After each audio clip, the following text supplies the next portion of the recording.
On today's show, Laura Heywood interviews. This is a special one, you guys. It's a crossover episode.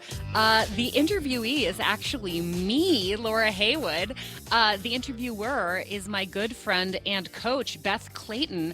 Her podcast, Fiercely Human, is available on all podcast platforms, and she focuses on breaking free from cycles with mindset, relationships with food, body, purpose, impact, career, personal relationships. It is a life coaching podcast, and that is something that that I resisted for a really long time. I thought I'm pretty good at being alive. Thank you very much. I've worked out all my issues, and I don't know that I actually ever said I've worked out all my issues, but the idea of working with a life coach was just something that didn't seem like it was for me, even if I couldn't explain why. Through my gym that you've heard me talk about before, Mark Fisher Fitness, I was introduced to Beth Clayton, who worked on a program and still does, I believe, called Soul Body System, which is about basically discovering how relationships with food and nutrition can affect and intertwine with what makes us happiest. And that sometimes the happiness we get from chocolate sundae is exactly the right kind of happiness, and how sometimes it just isn't, and how to tell the difference. But she does a lot more than deal with food and nutrition issues. She also is a champion for, as her podcast is titled, Being Fiercely Human. And it was a humongous honor for me to be invited to be a guest on the podcast. We get into a lot of really deep stuff in this interview, and I get super vulnerable. And Beth is one of the people who has taught me how to do that. We talked about things like how my quirks that I was very self-conscious about for a long time have actually been my superpowers in disguise. How I went on the journey from being a radio host to creating my alter ego, Broadway Girl NYC, who was anonymous on the internet for many years, to what I'm doing now and ending up back on the radio. We talked about why it's important to start before you think you're ready to achieve your dreams, because that's when you get the practice before people are watching you, before all the eyeballs are on you. How authenticity is not and should not be considered a sales technique, and when it is, you're doing it wrong. And specifically, the advice that I would give to somebody who's trying to create a career out of what they're joyful about, basically how to be a professional fan. So I hope that you'll enjoy this special episode. Thanks to Beth Clayton and Fiercely Human. This one is for anybody who thinks they could be a better person, and hopefully that is everyone in the world. Here we go. Hello, Laura Heywood. Beth, I'm so happy to hear your voice. I'm so happy to hear your voice. I'm really happy to have you on my podcast. You're one of the first people that I reached out to. For those listening, Laura and I met at TEDx Broadway a few years back, which Laura has also done a TEDx. And we wound up getting to know each other much more deeply. And then we actually wound up working together in some of my group programming and my workshops. And Laura, I have always been really fascinated by your story, actually, on the sidelines, watching you and the road you have taken in your career. Because watching from the sidelines, you seem to have the coolest opportunities that are just off the charts, like interviews with Lin-Manuel Miranda. And you're always being pictured with these incredible people, these like Broadway hottie patatis, and you're buddies with them, and you're at dress rehearsals and Broadway shows and super fancy opening nights. And you're so incredibly well connected and obviously loved in the Broadway community. And I know I saw in your bio, because I checked out your bio on your website, Miss Laura Heywood, it said that Forbes has called you the most visible supporter in the business. Mm-hmm. So you clearly somebody who turned your obsession and your passion and created something incredible out of it that actually has never really, it doesn't seem to have been done before in the unique way that you're doing it. And I know that you're obviously a super focused and dedicated woman, and you've really forged this incredibly unique path. And on the outside, it appears like you've gotten all this success. But of course, you know, because I'm a coach, I'm much more interested in the internal experience that somebody is having. And of course, while accomplishments are amazing and should totally be celebrated, and I love them, it's not always what we see behind, the scenes of somebody's life, and the internal experience is always what I'm after, and kind of what helps people navigate their human experience. So I want to hear your hero story, my dear, even if it's still in process. First of all, I'd like to go back in time to when you and I met, because the part you left out of that story is that not only did we meet at TEDx Broadway, but I was there as an alumni, you were there to speak, and I was in the audience. But as you finished your speech, I literally ran backstage, grabbed you by the shoulders as you were coming off stage, like burst into tears and said, Beth, we have to work together. I don't know if I can afford you, but one way or another, I am going to work with you. Oh my God. I totally remember that moment. And you made my life in that moment because I came off being like, what the hell just happened? And to have you be so kind. It was so wonderful. It wasn't kindness. It was legitimate enthusiasm. And actually, that's my story. Legitimate enthusiasm that I just can't hold inside myself. Yes. That's my hero story. That's my superpower. And it took me a while to figure it out. I think like a lot of people, my superpower was something that I didn't really like about myself for a lot of my life. For example, I had friends that I was like, as soon as I met them, I was like, we're going to be best friends for life. And I'd start like buying gifts for them and being like, we're going to spend every second together. And I think that wasn't necessarily the best way to make a new friend, especially when they were sort of still trying to figure me out. I have also had relationships where my feelings got too deep too fast. And, because I was so enthusiastic and didn't really understand how to take that slow. But I've reined that in a little bit on the personal relationship front. Not without casualties, but I think I'm doing a little better in that front. But when it comes to supporting art and supporting projects and not necessarily, declaring someone my best friend for life the moment I meet them, but being like, tell me more about what you do with your life. And I don't mean work usually. In fact, I'm going on sort of a slight tangent here, like a sidebar, but my absolute least favorite question in the world is, so what do you do? Because I feel like that's such a networky kind of like, what can you do for me? And how much money do you have kind of question? Right. So I try to lead with, what are you excited about right now? What are you passionate about? Which is just as great an opening question. It still allows people to talk about whatever, but it has less of a like, I'm going to use you in some way kind of connotation. Well, and it's so much more open. Like I imagine if I was asked that question somewhere, God, that would just be so much more freeing than what do you do? Because when people ask me what I do, I'm like, what is my hot hook for how I describe this odd thing that I do? How do I package this up and make somebody understand this avenue of my life? And it's so much easier to just be like, oh, I can just be real with you. Yeah, what I'm really excited about is my kid, or what I'm really excited about is, this podcast that I listen to, right? Like that is just so much more freedom with where that conversation can go. I can't tell you how many times. It's been 4 years since I left my corporate job working in radio. I was at SiriusXM for 10 years. And there, it was really easy for me to explain what I did.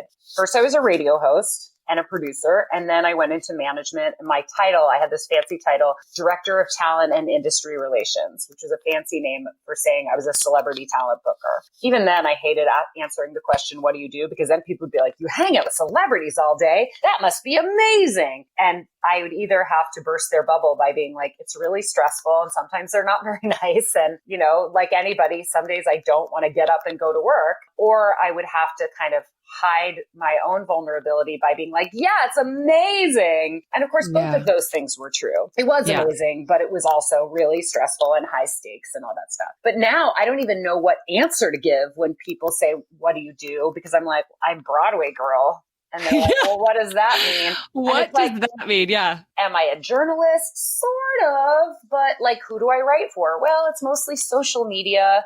But I also do a lot of on-camera interviews. It's freelance. I'm not really a critic because I don't criticize. So I'm like, well, I'm a professional audience member, basically. And then, of course, people's question is, how do you monetize that? And I hate talking about money. I don't think it's appropriate. You know what I mean? Right. And so I feel like that takes, and having to say, ooh, can we skip talking about money is not the best way to forge a new friendship. Where if somebody says to me, what are you passionate about? Then I can say, I'm passionate about watching people's faces change when they catch my joy, like it's contagious. And we can talk about something we both love and just go down a rabbit hole of being thrilled by something outside of both of us. Right. What I'm really curious about, so much of what I'm curious about, and sort of for the context of our listeners, is the journey you've taken, because obviously they're going to know more about what you've done from the bio that I sharing with them at the beginning here. But can you just take us on a journey a little bit of how you even got on the path of becoming Broadway Girl? Yes.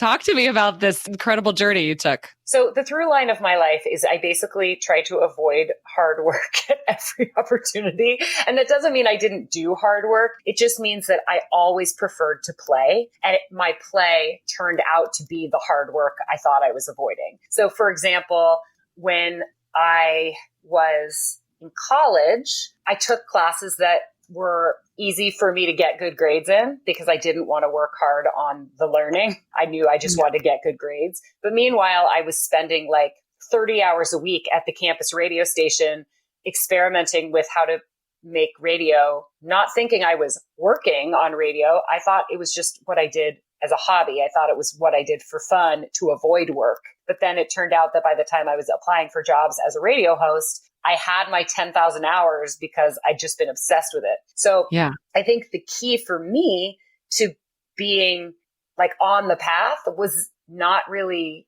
seeing the path. I just kind of did what felt fun to me, and I did it obsessively. I actually have a cousin who did something similar. Like when we were growing up, he did nothing but play video games. And I was super judgmental. I don't think I ever said anything to him, but I was like, what is this kid going to make of his life if he's just like doesn't have to do anything except play video games? Well, he ended up going to a college that specialized in a certain kind of physics that you have to learn to write coding for really realistic video games. You know, if you drop a ball in a video game and it doesn't bounce in a way that looks real, then, you know, the game isn't believable, but you have to know physics to be able to do that. And now he works for a video game company. He's super successful and he knew how to do that. And he knew where he wanted to go because he'd spent his life totally engaged with video games. And so in a way, I think I did the same thing.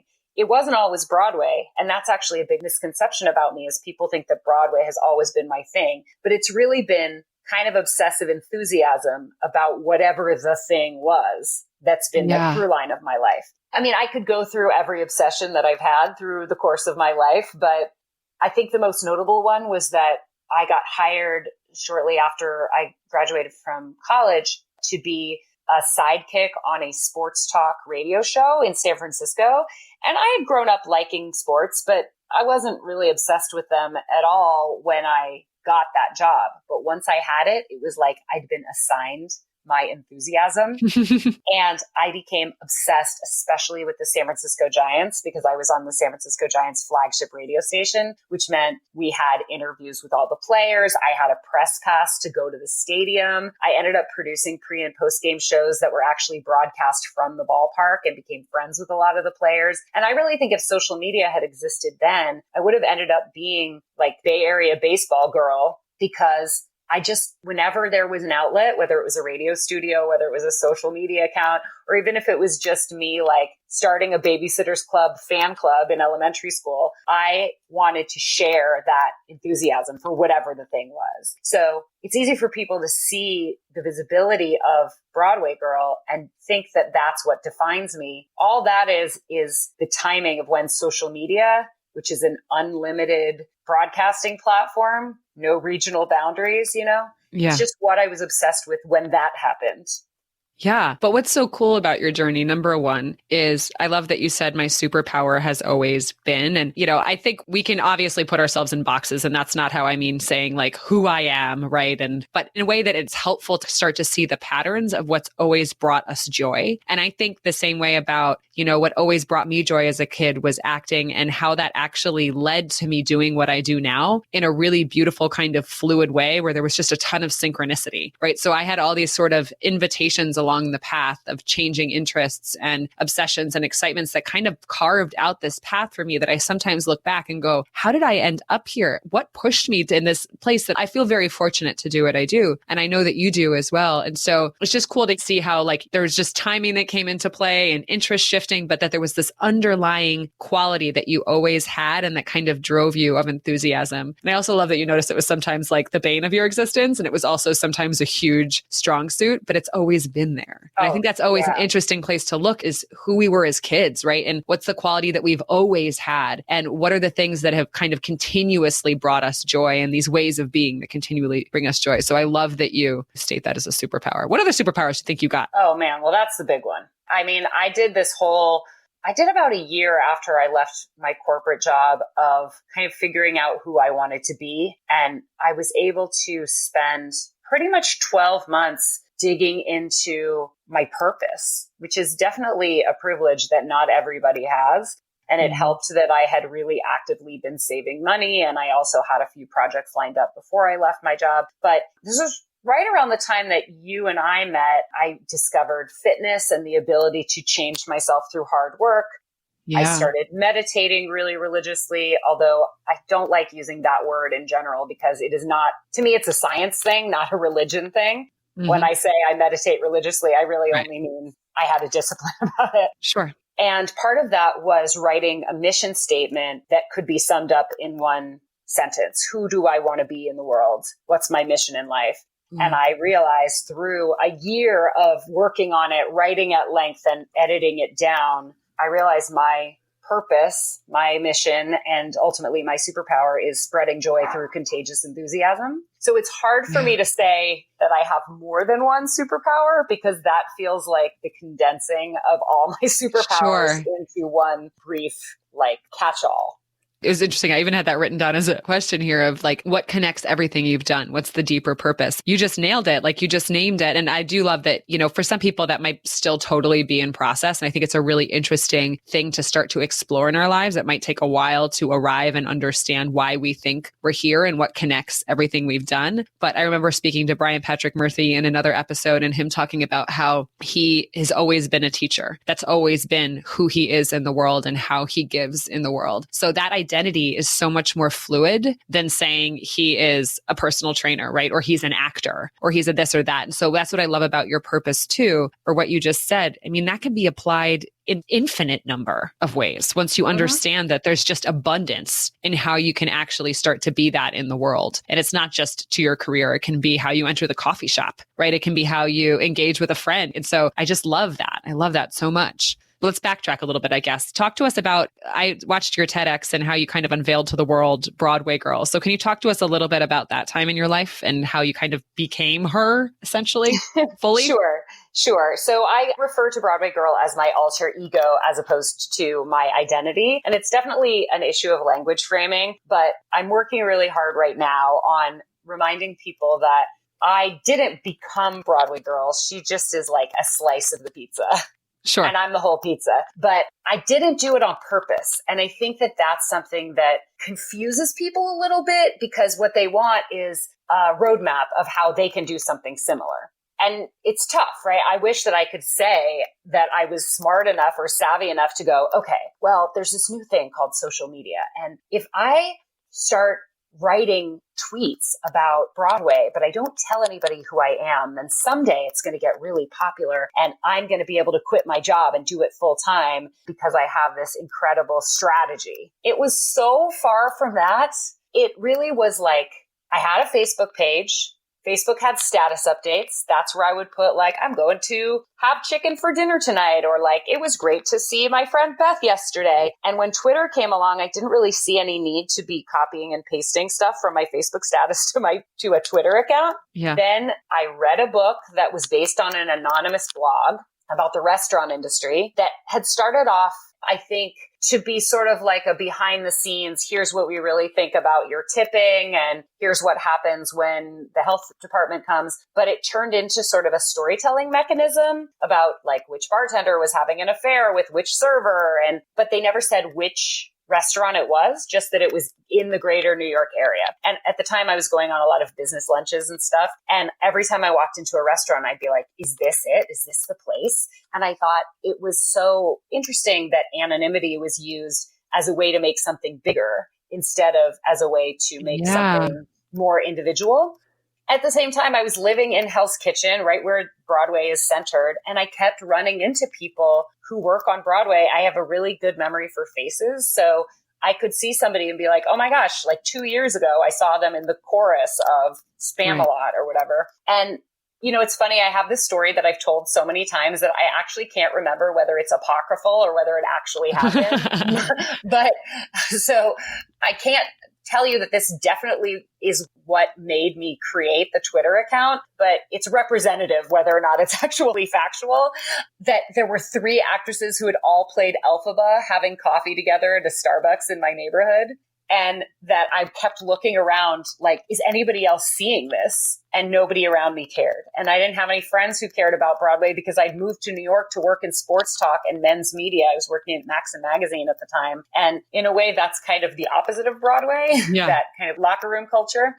And so all these things conflated where I was witnessing really cool things that only a Broadway nerd would really care about. But I knew there were so many Broadway nerds. I just didn't have a way to connect with them. Plus, I read this book that sort of, and I'd heard about other anonymous blogs. So Broadway Girl, in addition to being a Twitter account, also started as a blog that just was very short-lived. But it was almost like I was doing a new radio show. I just wasn't doing it on the radio. Twitter is absolutely 100% a broadcast platform. And I actually teach workshops now and work one-on-one as a coach for helping people figure out what they want their own social media voice to be, their online identity. And the first thing I say is pretend it's a radio show. Think about it as a broadcast. And automatically people start to understand what that means because everyone has experience listening to the radio, even if they don't have experience doing social media. So they're not as new to the concept as they think they are. And I already had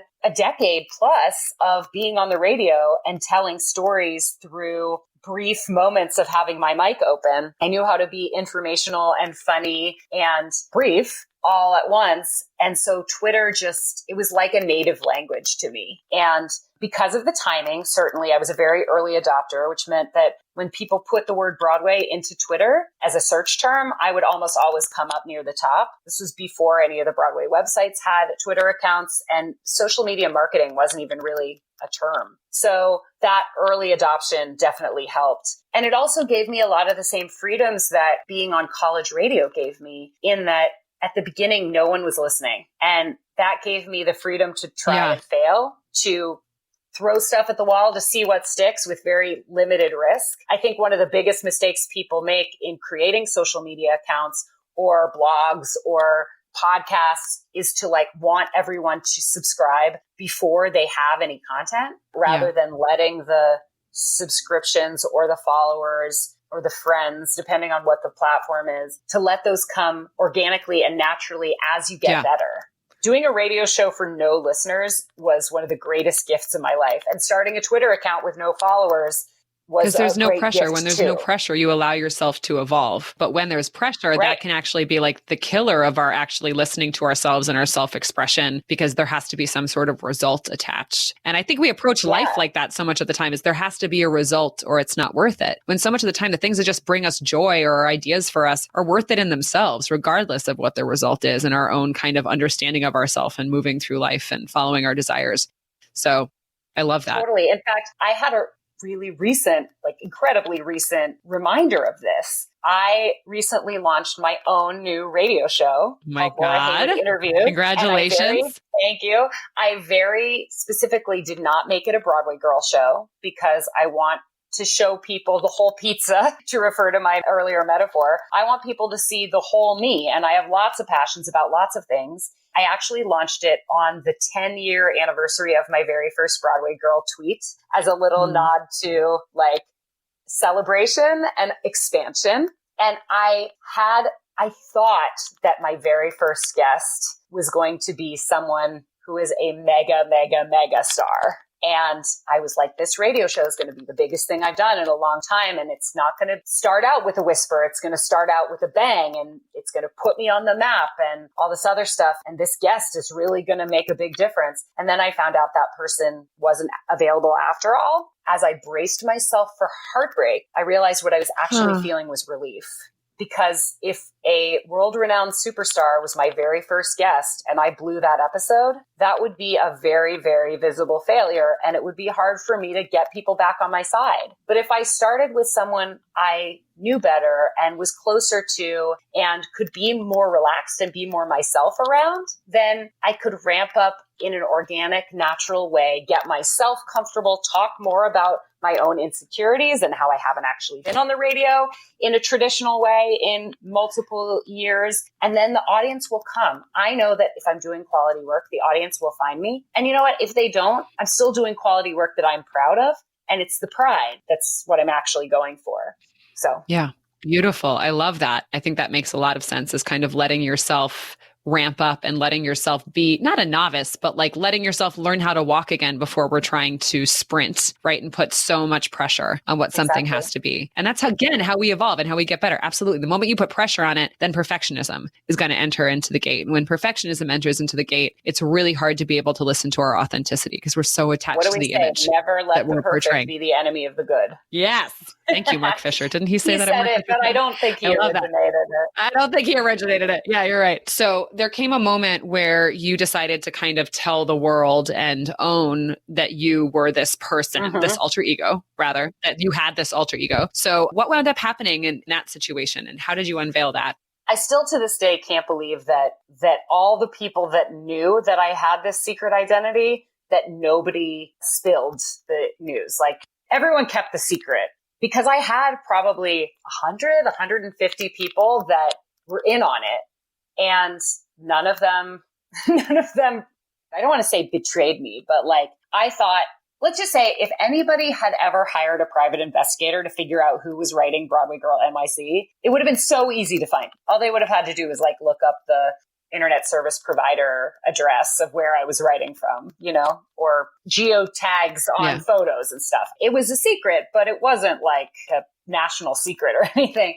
But because there were a lot of people within the theater community by the end of the 6 years, it was anonymous, that were aware I was doing this. And social media marketing in the meantime had become not only a term, but like an industry. People who were in on the double life I was leading started asking me for help and wanting to hire me to work on social media for their theater projects. There was a musical that I absolutely loved called Found that was developed by a group called Story Pirates, which is a nonprofit I'm on the board of directors of, which is like my favorite thing in the whole world. And they had the show had its off-Broadway world premiere at the Atlantic Theater, which is very close to where I live.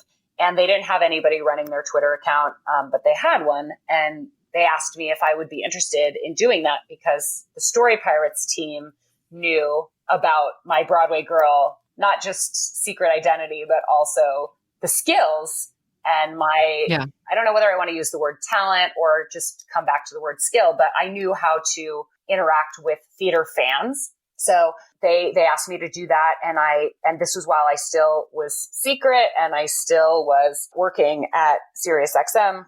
But we took that account from 100 to 1,000 followers in under a month.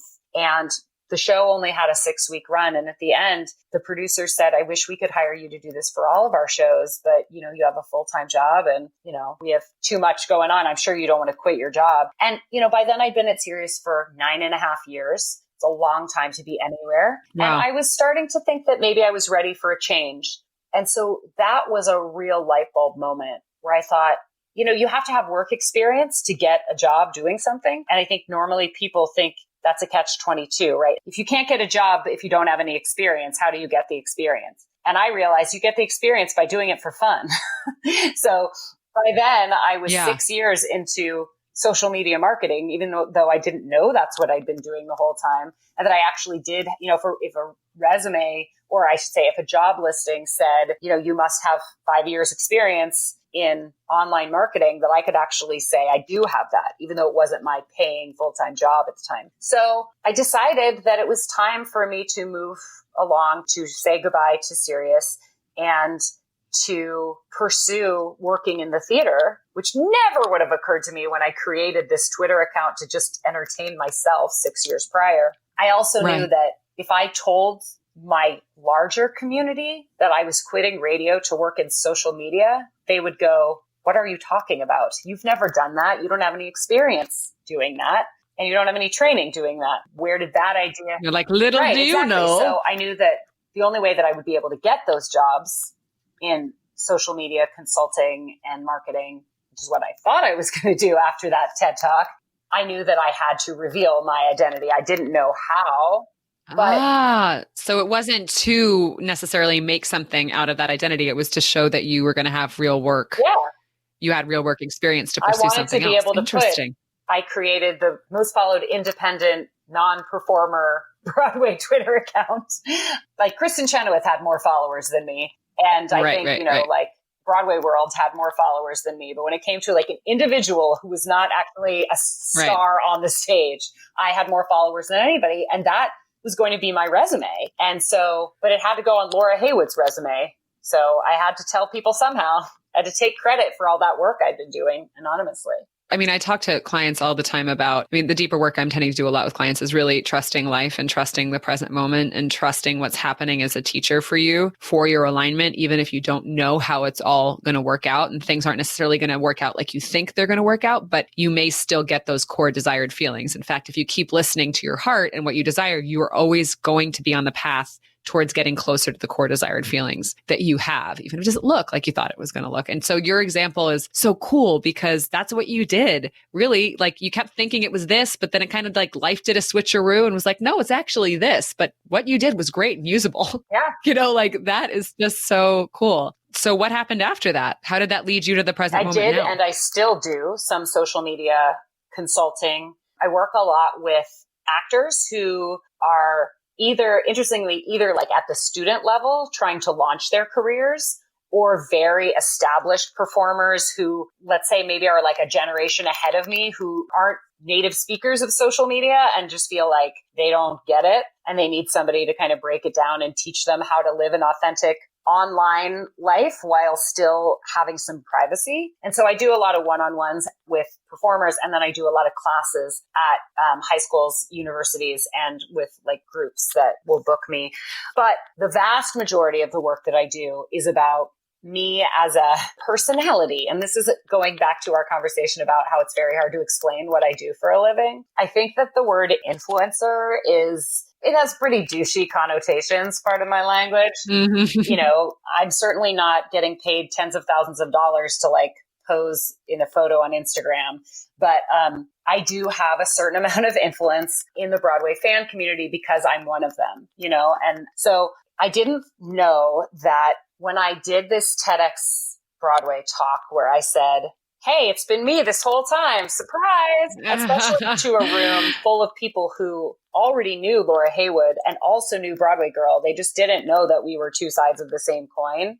What I didn't expect was for people to say, oh, we want Broadway Girl to come show up at our thing. And sometimes it was, come see the show. And sometimes it was, do you want to interview this actor? Essentially, I took the quote unquote broadcast that I'd been doing on Twitter and I made it a 3-dimensional real life kind of show instead of just a one line at a time Twitter broadcast. So I was able to, because I'd done a lot of interviews on the radio and I built this whole Broadway audience. And then a piece you and I haven't gone into is that I also, when I was in high school, I did some commercial print work where like my picture was on a Nintendo game box being like, I'm so excited, this game is coming out, or various other print ads. So I had this on camera experience as well. And it turned out that when you take a big social media following, a talent for interviews, and like a sort of a spark on camera, and you combine all those things, you can be a professional fan of something.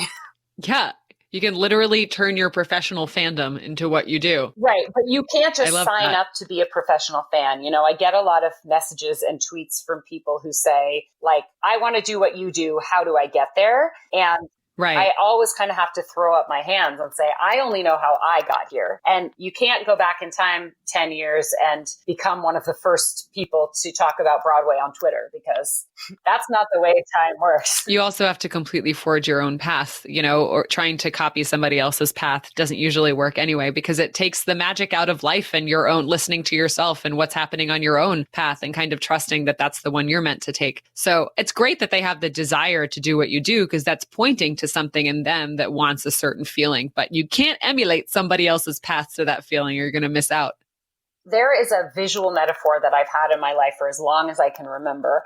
And that is a long hallway with a whole bunch of doors on either side of it, with one door at the very end. And I imagine that to be what sort of the trajectory of life is, that I see that door at the end of that hallway, which might be miles away. And it is drawing me in with such a pull, like a gravity, that I can't help but race as fast and hard as I can to get it. That is what I think my destination is. But as I'm running down that hallway, on either side are all of these other open doors, and they have their own hallways leading to them. So even if my focus is straight ahead, I always take a peek to the left and the right and the left and the right as I am making progress towards my destination. And at some point, I'm going to feel a different gravity through one of those other doors, and I'm going to take a hard left or a hard right and start running full force toward the new destination. But that hallway also has its doors all along the left and the right, and I'm peeking in those. The thing is that I would never get to those other doors if I didn't have that one destination in mind. So even if I never make it there, that doesn't mean I quote unquote failed to get to my destination. It just means that that was the pull that took me into what will end up being sort of a jagged zigzag line to where I ultimately end up. And as long as I have the pull, the drive, and the passion and interest to keep moving, it's the moving that's the important part of life. It's not which door you're heading toward at any given moment. Yes. Oh my God. I love that. I love that. I gift it to you. Feel free to use it. I guess we're just done now because that's the analogy for life. Yes, I love that idea of like there's a force pulling you, because I think that really is what our inner being is and our desires are, is it's a force that's pulling us like gravity, right? And if we pay attention, that's always leading us to our next hallway, our next step, our next thing. That it was never about the destination, right? It was about the journey, and it was about the hallways you look into and what you discover in the hallways and how that affects. And like the color of the wallpaper, you know? I will say that this is a little bit nitpicky, but it feels like an important clarification. And I'm really just like correcting myself in the way that I phrased it. Yes, there is the gravity, but gravity makes it sound like you don't have to do the work to get there. Like it's not a magnet. You can't stand still and just let it pull you. It's more like, what do they call it? The carrot, or like an ice cream sundae, or it's an inspiration, not a force. So you still have to put one foot in front of the other. You still have to build up the strength and the speed in order to make the progress and have the momentum to pass all of those doors that you can then choose from. And I think one thing that it took me till my mid-30s to understand was that, yes, there are certain things that are going to be dropped in your lap. There are certain things that are going to come really easily to you, but those are not going to be the most satisfying things. You know, though, at the airport, there are those moving sidewalks that are sort of like an escalator, but flat. It's like, maybe there's one of those in that hallway. And if you stand still, you'll go past a few doors. But have you ever like walked really fast or run on one of those? You feel like you're flying. So the more doors you want to pass, the more opportunities you want to have, you got to put some muscle into it. And the satisfaction comes from there. Ooh, I like that. The satisfaction comes from the muscle you put in, because I think one of the things that I talk a lot about with people, and I've realized in my own life, is that joy is inextricably tied with meaning. And the things we sacrifice for are the things that tend to have the most meaning for us. So joy and sacrifice are actually not sacrifice in the sense of this big painful thing, but it's an investment. I heard this said, it's an investment in what is sacred to you. So it's not really a sacrifice, because you're putting your resources and your focus and your energy into what is most sacred for you. I love the idea of investment as opposed to like expenditure.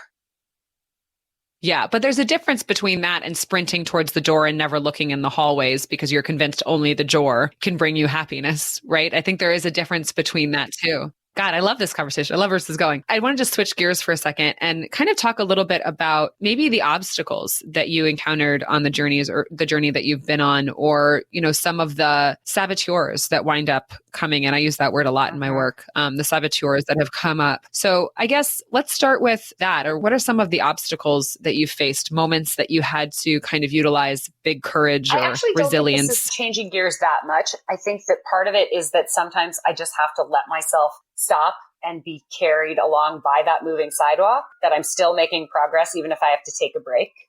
I used to beat myself up a lot if I wasn't running full sprint towards my goals at every moment. Whereas now I've realized that I have this pattern that is, I call it productivity hibernation, where sometimes I don't get anything done for a month. And then I'll have a couple weeks where I get like a year's worth of work done.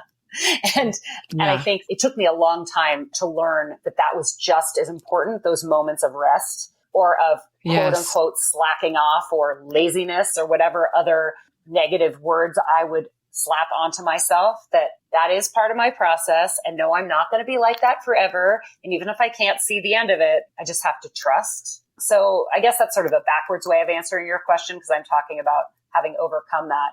But every time it hits me, I can talk about it in the terms right now because I'm in a period of real productivity right now. But if you had scheduled this call for a day when I hadn't gotten anything done in a week, then I would probably tell you that I was just, everything was over and my best days were behind me. And, you know, I mean, I deal with that sometimes too. And I've come to understand that as like just a part of the process of growth is that those saboteurs, when I actually slow down, is when my saboteurs are going to come in a little bit. And that, what you're talking about is so important. The rest and also the playfulness, right? That can come with just being or hanging out or being with your friends or doing the things that bring you joy are actually crucial for getting closer to our internal selves and understanding what's going on so that we can be aligned when we take action. So it's not just action taking out of fear of needing to be productive or something bad is going to happen, which leads us just reaching for a bunch of stuff and expending a bunch of energy. It's rather very focused action then and aligned action. And so that can be a really important piece of the puzzle. And also the winter seasons that sometimes come where we don't know what we want, right? Or nothing's happening are really important, like germinating grounds for what's about to come. So when that happens to me, I'm always like, oh God. And then I remember, oh, this is just par for the season of the winter season of is that I freak out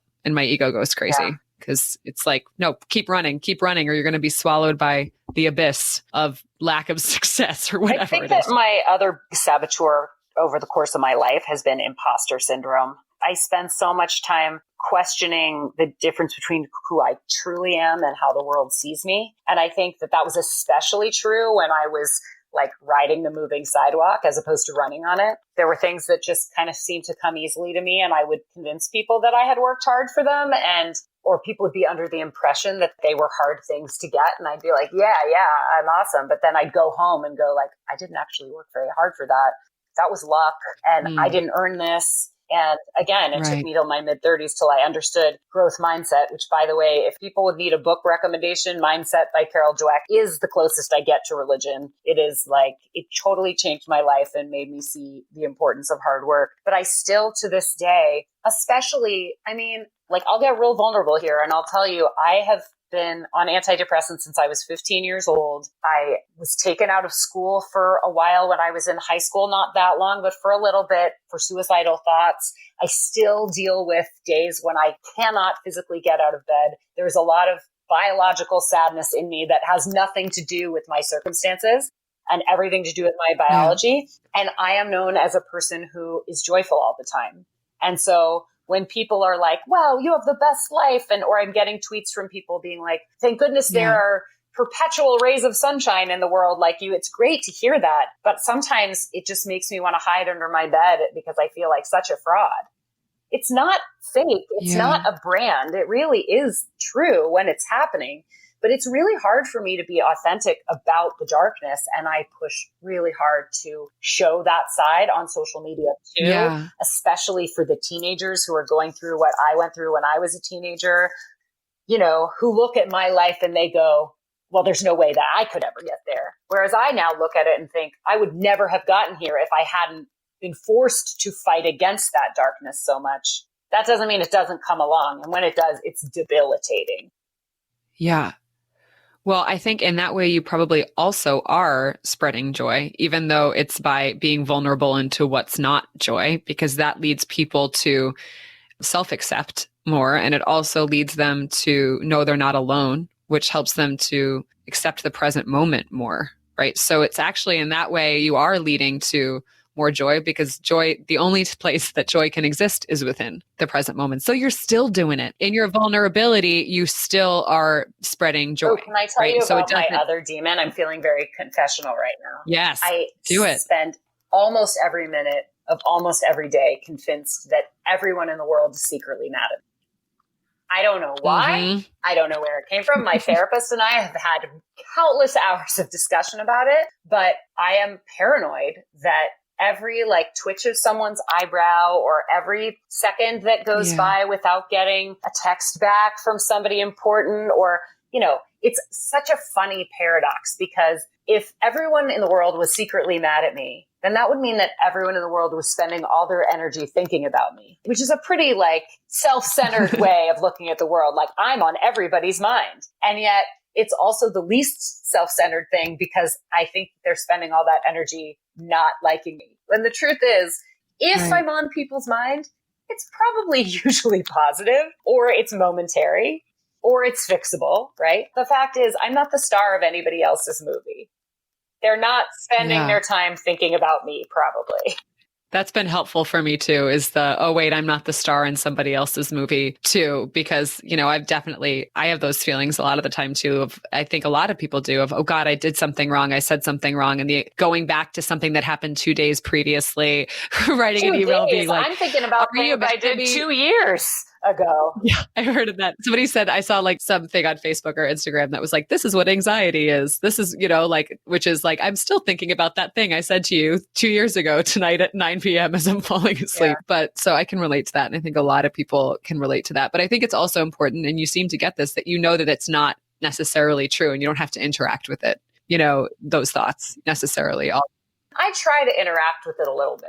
I try to be like, well, is there any reality to it? Or even like, all right, brain, I hear you saying that there is no reality to that. But heart, I also hear you saying that there is reality to that. And maybe we don't need to like shut down the heart by listening more to the brain. Maybe we just like need to give the heart a hug. Totally.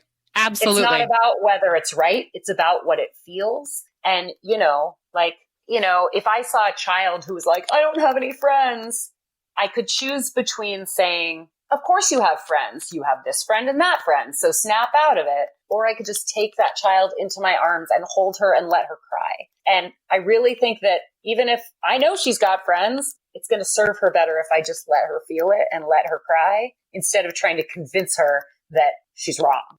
Couldn't agree more, because the answers are never going to be found in the mind. They're going to be found in starting to heal what's underneath what the mind's thinking anyway. And that can only ever happen in that moment. So I couldn't agree more. So I love that you kind of brought up vulnerability. And, you know, as we're kind of winding down here, I'm just curious about the transition from being in social media where you're leaning into vulnerability more. I guess my question is more, what allowed you to do that? And what were you able to start to heal in order to do that? Yeah, I mean, a big part of it is that I let go of the idea of Broadway Girl as a character and like recombined her with the real me. My social media handle is still Broadway Girl NYC across all the social media platforms, but it was a relief to not have to write from that singular voice all the time. And like I said, the more I heard from people who wanted to live my life or follow in my footsteps in some way, or even were just inspired to follow their own passions because of what they saw in me, it felt especially important to talk about the problems that I've had. And I think I found myself inspired by and energized by other people's stories of them getting back up.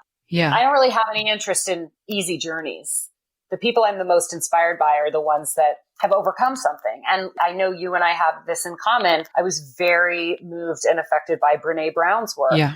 Talking about shame and vulnerability and being so open about the stumbles. I think that's why TED Talks in general are such a phenomenon, is that they're almost always about failure and resilience. A face down in the arena moment, as Brene would call it.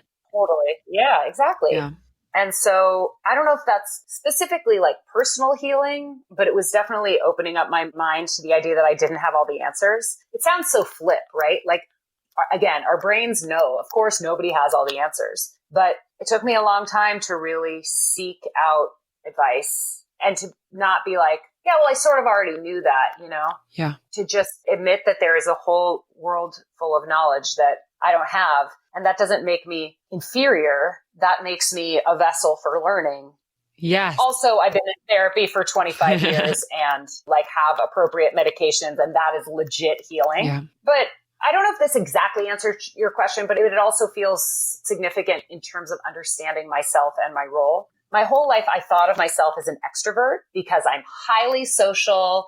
I'm really charming. I can make conversation with anybody, but I didn't understand that being social and being an extrovert are not the same thing, and that you don't have to be shy to be an introvert. I like to say that if I was an iPhone, extroversion would be my most impressive app because, man, is it cool. Mm-hmm. When my batteries are charged and that extroversion app turns on, there's nothing better in the world. But it drains the battery so fast. Yeah. And when the battery's on low, the app is going to malfunction and I need to get home and plug in. So just understanding that I can be an extroverted introvert and that I, for example, I need to live alone. I never did well when I had roommates. Now I can go out and be social because I know that there's that re-energizing that comes from just being solo that I need. And the only way you can learn those things about yourself is to just keep on living. There is a new answer to a question you didn't even know you had every moment of every day. Yeah, I love that. What advice would you give somebody who, let's say, is wanting to not do what you're doing necessarily, but who's wanting to be able to tap into their kind of obsession and their passion and their curiosity and to turn it into something that they want to do? And maybe they're not exactly sure how to do that. I know that that's very specific, but like, who's at the beginning of their journey? What like one piece of advice do you feel like it would be really important to give that person?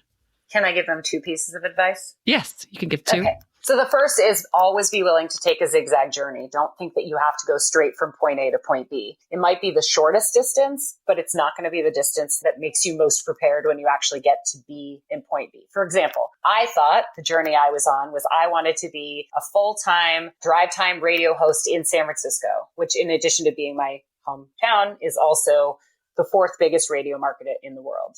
Well, of course, I wanted to graduate from college and become a radio personality in San Francisco, but I also knew that if I wanted to be good at it, I might have to take some steps along the way. So I did take a job in San Francisco, but it was as the girl who screened the calls who would occasionally be on the air.